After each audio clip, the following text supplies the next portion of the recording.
wanted to share why I started this series and why I want to do this series. It's because I have noticed some things that are obvious and some things that a lot of us always do. But I thought by creating this series and giving you guys a weekly rundown of some of the things that I'm thinking about, some of the things are also in my book, you might want to take this opportunity to do some things for yourself.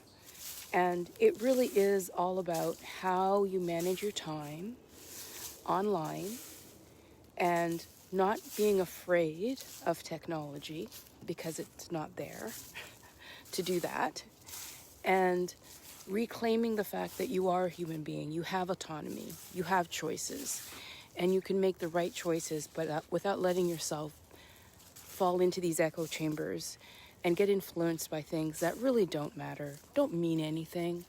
What means something is this: being outside, being engaged with community, being engaged with real people.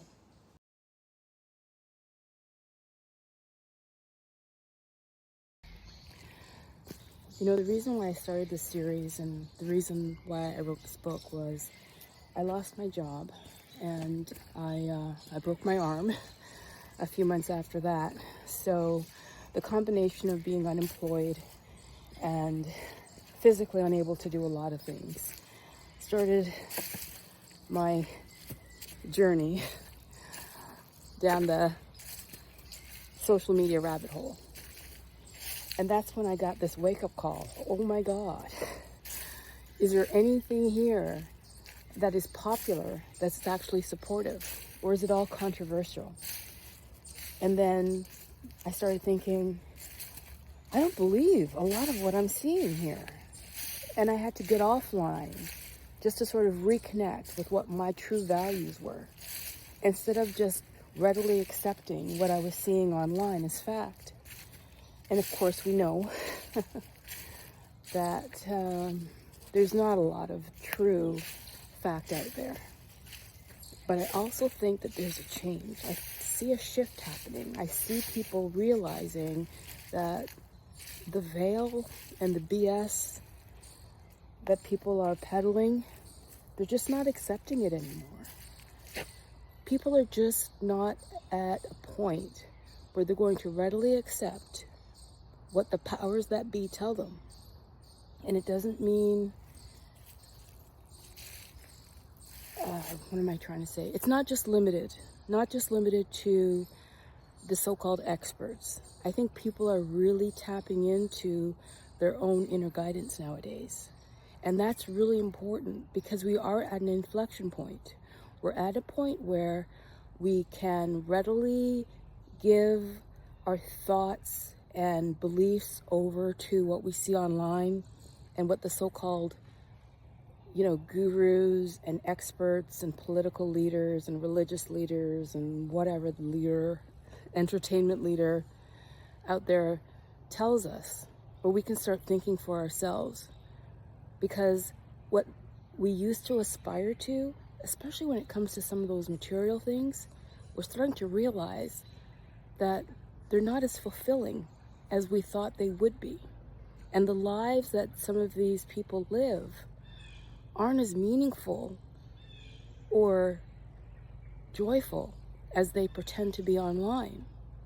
So let's just step back a bit and get into what we have, appreciate who we are, appreciate what's around us, and start from there. What's important to you? Not what they tell you is important to you, but what's really important to you.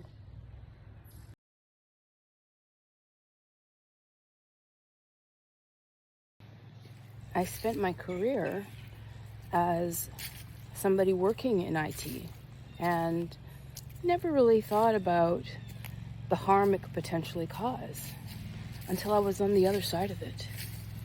And I realized it's not the technology that harms. Technology is just a tool. It's how we interact with that technology. So we always have a choice. So when you get into that rabbit hole, stop and think, I have a choice. This thing isn't running me. I'm running it.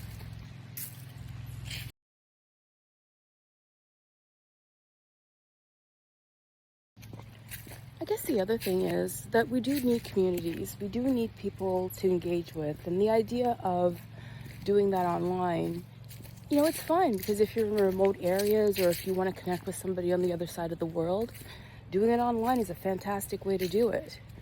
But I guess it's the subject matter. What are you guys talking about? Are you talking about things that are helping everybody else out, or are you talking about things that are divisive?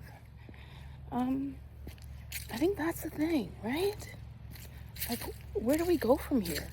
Can we do things better? I think we can. And how do we start with doing things better? That's a really good question. And I know, like, we have the formulaic stuff. Get outside, go for a walk, talk to your friends, all of that other stuff. But I think you can't do any of that until you look at the impact that some of this stuff is having on your life. And I mean, sometimes you get so overwhelmed with so much content and so much vitriol that you get to a point where you're just like, fuck it. And I think a lot of people are at that stage where they're like, fuck it. It's interesting. I think that we're at this inflection point because what I've noticed is that, especially over the last 10 years or so, the kind of content that got the most attention was the content that would potentially incite or divide or shock or what have you. And I think that we're getting to a saturation point where people are just sick of it. It's kind of like, fuck this. But you got to be able to figure out ways to turn it around. And I think that's the whole point of what I was trying to do with this. It's getting folks to a point where we can engage, but engage at a different level, at an elevated level. I think that's where we need to go to next. Because I think all of the shock and awe stuff, well, it's still going to be there. We can still make choices that are better for us. And of course, these last 6-7 months have not been easy for any of us. Actually, the last 2 years, 4 years, 5 years have not been easy for any of us. And that's why I think we are at this saturation point where we're going to get so sick and tired of it that we either revolt, which really doesn't do anything.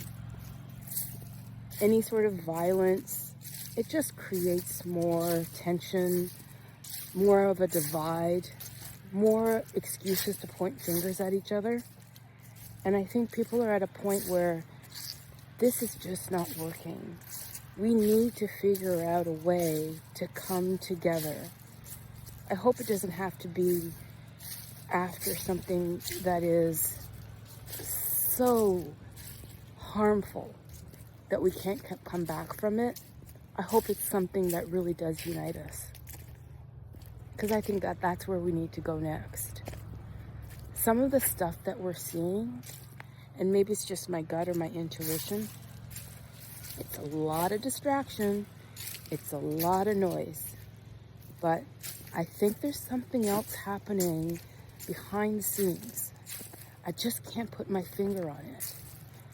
And I think some of it has to do with, for the lack of a better word, the old order, trying to hang on to certain power, realizing that it's slipping through their fingers. So for those of you out there that are wanting to fight back and get really angry and start doing more stuff to harm people, I don't think that's gonna work anymore, guys. I think that we're switching. We're realizing that that's not gonna get us anywhere.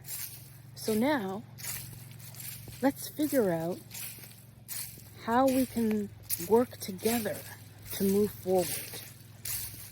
What can we do, even a little thing, to help us do that? Let technology evolve, but remember, let your consciousness lead.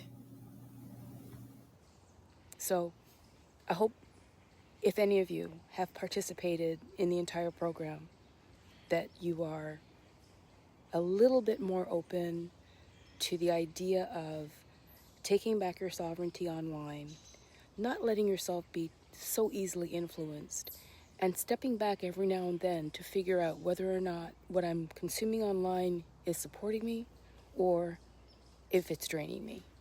And that's really it. So, thank you guys.